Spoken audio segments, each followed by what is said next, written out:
प्रिय छात्रों, व्यवसायिक अध्ययन कक्षा 12वीं के अंतर्गत अध्याय 21 उपभोक्ता संरक्षण। उपभोक्ता संरक्षण से क्या आशय है ये हम जानेंगे। उपभोक्ता संरक्षण अर्थात उपभोक्ताओं के हित में। उपभोक्ता कौन है? हम और आप अर्थात ग्राहक। हम जिस वस्तु का उपयोग करते हैं और उपयोग करने के बदले हम उसके लिए कुछ कीमत चुकाते हैं और उपयोग करके हम उस वस्तु से संतुष्टि प्राप्त करते हैं। तो प्रत्येक उपभोक्ता या प्रत्येक ग्राहक ये चाहता है कि किसी भी वस्तु के लिए वो जो कीमत चुकाता है उस कीमत के बराबर वो संतुष्टि प्राप्त करना चाहता है। तो यहाँ पर बात आती है उपभोक्ता संरक्षण की। तो हम जब वस्तु को उपभोग करते हैं और उपभोग के लिए उसकी निश्चित कीमत भी चुकाते हैं और जब उपभोग करने के पश्चात निश्चित कीमत चुकाने के पश्चात जब हमें पर्याप्त संतुष्टि नहीं मिलती तो ऐसी स्थिति में कहीं ना कहीं उपभोक्ताओं का क्या होता है? अहित होता है, उनका नुकसान होता है।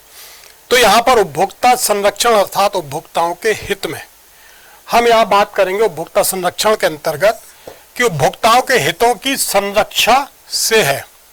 आज जो है उत्पादकों के कहीं ना कहीं शोषण का जो शिकार है उपभोक्ता लगातार हो रहा है। आमतौर पर हम कोई भी वस्तु बाजार से खरीदते हैं तो कहीं उसमें मिलावट होती है, कहीं माप तौल में कम मिलती है वस्तु, तो कहीं उसकी क्वालिटी घटिया होती है। फिर वहीं हम भ्रामक विज्ञापन से प्रभावित होकर जो है उस वस्तु को खरीद लेते हैं और विज्ञापन में जो विशेषता बताई जाती है वो वस्तु उस विज्ञापन के मानक के अनुरूप नहीं होती। वहीं विभिन्न प्रकार के छल कपट भी व्यापारियों द्वारा किए जाते हैं। तो ये क्या है? प्रमुख है। आज जो है जनसंख्या बहुत तेजी से बढ़ती जा रही है, वहीं बढ़ती भौतिकता और आवश्यकता बढ़ने से जो है मांग में तेजी से वृद्धि हो रही है। इस कारण जो है उत्पादकों द्वारा एकाधिकारी प्रवृत्ति का विकास हो रहा है, अर्थात उत्पादक जो है बहुत अधिक मात्रा में उत्पादन को कर रहा है जिसमें उसकी क्वांटिटी में भी कहीं ना कहीं कमी आ रही है। वहीं दूसरी ओर भ्रामक विज्ञापन करके भी जो है बाजार में अपनी वस्तु को बहुत बेहतर बताकर प्रस्तुत किया जा रहा है और ऐसी स्थिति में हम उस चीज को क्या है स्वीकारने के लिए बाध्य हो गए। तो यहाँ पर आवश्यक हो गया है कि अतः आवश्यक है कि व्यवसाय को अधिक उत्तरदायी बनाया जाए तथा उपभोक्ताओं के अधिकारों की रक्षा की जाए। अर्थात व्यवसाय को उत्तरदायी बनाया जाए। व्यवसाय के द्वारा जो उत्पादन किया जा रहा है वो अपने उत्पादन के लिए उत्तरदायी हो ताकि उपभोक्ता को बेहतर से बेहतर संतुष्टि प्राप्त हो सके, उसके अधिकारों की रक्षा हो सके। तो इसकी जो परिभाषा है वो क्या है? उपभोक्ता संरक्षण जो है व्यापारियों द्वारा किए जाने वाले शोषण के विरुद्ध एक क्या है? अभियान है। इसमें उपभोक्ता सावधान के स्थान पर विक्रेता सावधान ने स्थान ले लिया है। वही क्या है? उपभोक्ता संरक्षण कहलाता है। अर्थात अब वो समय नहीं रहा कि जब हम वस्तु का उपभोग करने के पहले उस वस्तु के बारे में बेहतर ढंग से जान लें, समझ लें। उपभोक्ता सावधान, अब उसके स्थान पर क्या आ गया? विक्रेता सावधान। क्योंकि अब आज की स्थिति में उपभोक्ता इतना धीरे धीरे जागरूक हो रहा है कि विक्रेता की ये स्थिति बन गई है कि वो उत्पादन जो कर रहा है वो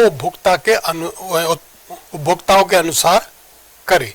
तो यहाँ पर जो है उपभोक्ता संरक्षण जो है व्यापारियों द्वारा किए जाने वाले शोषण के विरुद्ध क्या है? एक अभियान है। तो ये उपभोक्ता संरक्षण से आशय। इसके बाद हम देखते हैं उपभोक्ता संरक्षण का महत्व क्या है या इसकी आवश्यकता क्या है। तो नंबर 1 तो जैसे है अधिकतम संतुष्टि। हमारा देश जो है वो गाँव में बसा हुआ एक देश है जहाँ की 1/3 जनसंख्या गरीबी की रेखा के नीचे अपना जीवन यापन करती है और वह अपनी सीमित आय से अधिकतम संतुष्टि प्राप्त कर सकती है। तो उपभोक्ता संरक्षण के माध्यम से हम यहाँ देखते हैं कि हमारे देश की जनसंख्या जो है उसकी आय जो है वो क्या है? सीमित है और वो अपनी सीमित आय का उपयोग जो है बेहतर संतुष्टि में लगाना चाहता है। तो यहाँ पर जो है यदि हमारे देश के उपभोक्ता जागरूक होंगे तो अपनी सीमित आय के बावजूद भी जो है वस्तुओं का उपयोग बेहतर ढंग से करके उससे अधिकतम संतुष्टि प्राप्त कर सकते हैं। दूसरा जो है अनुचित व अनैतिक व्यापारिक क्रियाओं पर रोक। जब उपभोक्ता अपने अधिकारों के प्रति जागरूक होते हैं तो वे अनुचित व अनैतिक व्यापार व्यवहार को अपनाने से बचते हैं। यदि उपभोक्ता जागरूक है तो उत्पादककर्ता के द्वारा जो भी विज्ञापन प्रचार प्रसार किया जा रहा है वो उन सब से क्या होता है, जागरूक होता है, और वो जो वस्तु को चाहता है वो उसी हिसाब से वो उसका उपयोग करता है। यहाँ पर जो है व्यापारियों की या व्यवसायियों की मनमानी नहीं चलती।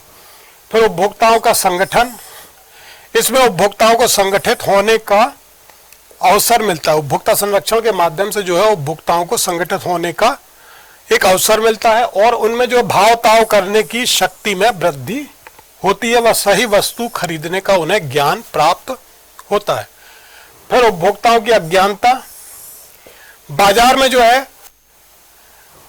बाजार अपने वस्तुएं जो बाजार में आती हैं जिनमें किस्म तत्व या विशेषताओं से उपभोक्ता परिचित नहीं होते हैं, जिसका लाभ क्या है, व्यापारी यहाँ आसानी से उठा लेते हैं।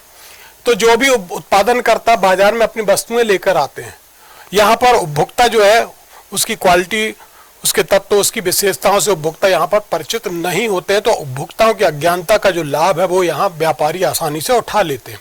ऐसी स्थिति में यदि उपभोक्ता अपने ज्ञान से, उपभोक्ता ज्ञान से प्रॉपरली सही है तो ऐसी स्थिति में जो है वो उसका लाभ व्यापारी यहाँ पर नहीं उठा सकते। फिर असंगठित उपभोक्ता, भारत में उपभोक्ता ना तो संगठित है और जो संगठन है वह पूर्ण रूप से विकसित नहीं है, अतः उपभोक्ता संरक्षण का महत्व यहाँ और अधिक बढ़ जाता है। तो चूंकि उपभोक्ता जो है वो संगठित नहीं है, ऐसी स्थिति में भारत में जो है हमारे देश में उपभोक्ता संरक्षण का और अधिक महत्व बढ़ गया। फिर क्रेता सावधान के स्थान पर विक्रेता सावधान का सिद्धांत। पूर्व में जो है विक्रेता को क्या माना जाता था, बेईमान माने जाते थे। तो वहां पर क्रेता की जिम्मेदारी ये बनती थी कि वो होशियार रहे, सावधान रहे। कोई भी वस्तु खरीदना चाहता है तो उसके पहले वो प्रॉपरली उसकी जानकारी प्राप्त कर ले, उसकी विशेषताओं के बारे में, उसके गुण के बारे में, उसकी क्वालिटी के बारे में, उसके मूल्य के बारे में। तो ये जिम्मेदारी किसकी, क्रेता की थी कि वो अर्थात होशियार रहे ताकि विक्रेता उसे धोखा न दे सके। परंतु अब जो है आज की स्थिति में उपभोक्ताओं का क्या हो गया, बाजार में प्रभुत्व हो गया है, अर्थात जो भी उत्पादन है वो क्या हो गया है, उपभोक्ता मूलक हो गया है, उपभोक्ताओं के अनुसार उत्पादन किया जाता है। अतः यहाँ पर जो है विक्रेताओं को उपभोक्ताओं की रुचियों व आवश्यकता की वस्तु का विक्रय करना होता है। तो ये जागरूकता भी जो है उपभोक्ता संरक्षण के माध्यम से आई है। फिर लंबी न्यायिक प्रक्रिया से मुक्ति, भारत में जो है न्यायिक प्रक्रिया जो है लंबी व जटिल मानी जाती है। सामान्य व्यक्ति अपनी शिकायतों को लेकर कोर्ट में जाने से क्या है, संकोच करता है। तो उपभोक्ता संरक्षण के माध्यम से जो है उपभोक्ता यहाँ अपनी शिकायत को जो है उपभोक्ता संरक्षण फोरम में प्रस्तुत कर सकता है, जिसका शीघ्र वहां पर निपटारा हो जाता है और उसको जो क्षति हुई उपभोक्ता को वो उसको प्राप्त हो जाती है। फिर सामाजिक कल्याण में वृद्धि, इसमें समाज क्या है, जागरूक होता है। उपभोक्ता संरक्षण के माध्यम से हम बेहतर वस्तु का उपयोग करना उपभोक्ता यहाँ पर सीखता है। हानिकारक वस्तुओं के उपभोग में क्या आती है, कमी आती है और इससे क्या है, अधिकतम सामाजिक कल्याण संभव होता है।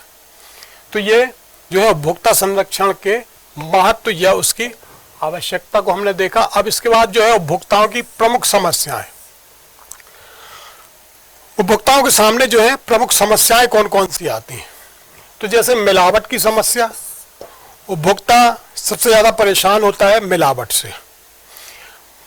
व्यवसायी जो है अधिक मुनाफा कमाने के चक्कर में जो है विभिन्न प्रकार की ऐसी वस्तुओं की मिलावट करते हैं ताकि उसकी जो लागत है, वस्तु की उत्पादन लागत, जो वो कम से कम आए और उन्हें ज्यादा से ज्यादा लाभ प्राप्त हो। लेकिन इस मिलावट से जो है कहीं ना कहीं उपभोक्ताओं के स्वास्थ्य के साथ क्या होता है, खिलवाड़ होता है। तो उपभोक्ताओं की सबसे पहली समस्या जो है मिलावट की समस्या। फिर दूसरा जो है घटिया माल की समस्या। माल जो है या वस्तु जो भी है पूर्ण मानक के अनुसार नहीं होती है, क्वालिटी उसकी क्या होती है, घटिया होती है। कुछ समय उपयोग करने के पश्चात वो वस्तु खराब हो जाती है, तो घटिया माल की समस्या है। फिर कीमत वृद्धि की समस्या, अनावश्यक रूप से जो है उत्पादनकर्ताओं के द्वारा समय समय पर कीमतों में वृद्धि कर दी जाती है, तो ये भी उपभोक्ताओं की एक प्रमुख समस्या है। फिर कम नाप तौल की समस्या। यहाँ हम देखते हैं कि जब भी हम कोई सामग्री यदि खरीदते हैं और उसका वेट कम कर दिया जाता है तो कम नाप तौल की समस्या बनी रहती है। फिर जमाखोरी एवं कालाबाजारी की समस्या। यहाँ पर जो है उत्पादनकर्ता जो है बाजार में वस्तु की कमी पैदा कर देते हैं। इससे क्या होती है कि मांग बढ़ जाती है और मांग बढ़ जाने से जो है ये पूर्ति को ब्रेक कर देते हैं। ऐसी स्थिति में वस्तु की कीमत क्या होती है, बढ़ जाती है। तो जमाखोरी और कालाबाजारी की समस्या भी इसके अंतर्गत है। फिर भ्रामक एवं गलत विज्ञापनों द्वारा शोषण। उत्पादनकर्ताओं द्वारा जो है अपने उत्पादन की बारे में जो है गलत और भ्रामक जानकारियां विज्ञापन के माध्यम से उपभोक्ताओं को प्रदान की जाती हैं और उपभोक्ताओं को भाव ताव करने की शक्ति में कमी। यहाँ पर जो है उपभोक्ता जो है वस्तु का मोल भाव कैसा होना चाहिए, किस प्रकार से करना चाहिए, ये उनमें जो उपभोक्ताओं के ज्ञान में क्या होती, कमी होती। तो ये जो है उपभोक्ताओं की कुछ प्रमुख समस्याएं हमारे सामने है। अब इसके बाद हम देखते हैं उपभोक्ताओं के जो प्रमुख अधिकार हैं वो कौन कौन से हैं। तो मार्च 1962 में सर्वप्रथम जॉन एफ कैनेडी ने उपभोक्ताओं के 4 मूलभूत अधिकारों की घोषणा की थी, जिनमें एक था सुरक्षा, सूचना, चुनाव और सुने जाने का अधिकार। अर्थात वस्तु से सुरक्षा प्राप्त करने का अधिकार, वस्तु के बारे में समस्त प्रकार की सूचनाएं प्राप्त करने का अधिकार, वस्तु का चुनाव करने का अधिकार और वस्तु के उपयोग पर, मानक पर खरे न उतरने पर उसको सुने जाने का भी अधिकार। ये प्रमुख रूप से 4 अधिकार जो है सर्वप्रथम सम्मिलित किए गए। तो उसके बाद कुछ और अधिकार भी इसमें जोड़े गए। तो इसमें हम देखते हैं पहला जो सुरक्षा का अधिकार है, ये क्या है, उपयोग में क्रय किए जाने वाली वस्तु व सेवाएं उपभोक्ताओं के स्वास्थ्य पर, जीवन के लिए घातक नहीं होना चाहिए। जैसे मिलावटी नहीं होना चाहिए, खतरे वाली वस्तुएं आदि यदि है तो उनकी पूर्ण जानकारी उसको बताना चाहिए। तो ये सब जो है सुरक्षा से संबंधित अधिकार उसको प्राप्त है। दूसरा जो सूचित होने का अधिकार, उत्पादन से जुड़ी हुई गलत या भ्रामक जानकारी जो है विज्ञापन के माध्यम से जो दी जाती है, विज्ञापन लेबलिंग या इस प्रकार के अन्य उपायों के विरुद्ध जो है उपभोक्ताओं को संरक्षण देने की आवश्यकता है। यहाँ पर जो है उत्पाद से जुड़ी हुई जो भी जानकारी उत्पादनकर्ता के द्वारा विज्ञापन के माध्यम से, लेबलिंग के माध्यम से या किसी अन्य माध्यम से जो उपभोक्ताओं को दी जाती है वो सही होना चाहिए। और उपभोक्ताओं को जो है उत्पाद की किस्म, प्रयोग विधि, उसके तत्व, मात्रा, कीमत व प्रभाव आदि के बारे में पूरी जानकारी दी जानी चाहिए। इससे क्या होगा, उपभोक्ता जो है वस्तु का अच्छा चुनाव व सौदा करने योग्य हो जाता है। फिर उत्पाद के चुनाव का अधिकार, प्रत्येक उपभोक्ता को यह अधिकार है कि बाजार में विभिन्न प्रकार की वस्तुओं में से उसे अपनी पसंद की वस्तु को चुनने का अधिकार होना चाहिए। तो यहाँ पर सभी उपलब्ध उत्पादों से प्रतियोगी कीमत पर अपनी पसंद के उत्पाद को चुनने का अधिकार होता है। अतः आवश्यक है कि उसे सेवाएं जो है उचित कीमत पर संतोषप्रद प्राप्त हो। तो ये जो प्रमुख 3 यहाँ पर हमने देखे, उपभोक्ताओं का अधिकार और इसके अलावा जो है सुने जाने का अधिकार। यदि किसी प्रकार से यहाँ पर उपभोक्ता का कोई अहित होता है कीमत के माध्यम से या वस्तु के क्वालिटी के माध्यम से, तो ऐसी स्थिति में उसको फोरम के माध्यम से उसके हित को सुने जाने का उसको क्या है, अधिकार प्राप्त है।